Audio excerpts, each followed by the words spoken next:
Je vous invite à présent à suivre la cérémonie d'hommage des membres de l'Académie des arts, des sciences, des cultures et des diasporas africaines au professeur Enyankou Kwame Jones, l'illustre disparu, est professeur d'odontostomatologie.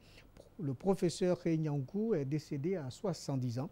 Il a été inhumé ce matin même au cimetière de Williamsville. La cérémonie d'hommage avec Marie-Gisèle Nguessa. Comme pour tous leurs camarades disparus, l'Académie des arts, des sciences, des cultures africaines et des diasporas rend hommage au professeur Enyankou Kwame Jones. Le professeur d'odontostomatologie, l'étude de la dent et de ses dérivés, est décédé au mois de mai 2009. En présence du ministre de la Santé et de son épouse, tous ont reconnu les qualités du défunt. Homme de science reconnu par la communauté nationale, africaine et même au-delà, le professeur Enyankou a été aux premières heures de l'odontostomatologie ivoirienne. Premier doyen de la faculté d'odontostomatologie d'Abidjan, né en 1993 des cendres de l'Institut d'Odonto, il consacre toute sa vie à la formation. La présence de ses collègues et de ses étudiants, devenus pour certains ses collègues, est une marque de reconnaissance au maître.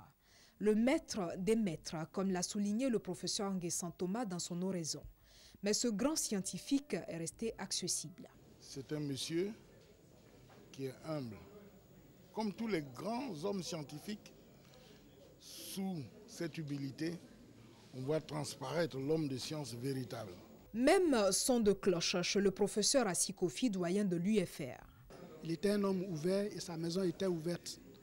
Jusqu'aux plus petits étudiants, malgré son grade et son âge, il recevait, c'était un honneur pour l'étudiant lorsque ce nom-là figurait sur une thèse, sur un document scientifique. Autant de qualités qui lui ont valu des décorations dans plusieurs ordres, tant ivoiriens qu'étrangers. Le professeur Enyankou est né en 1939.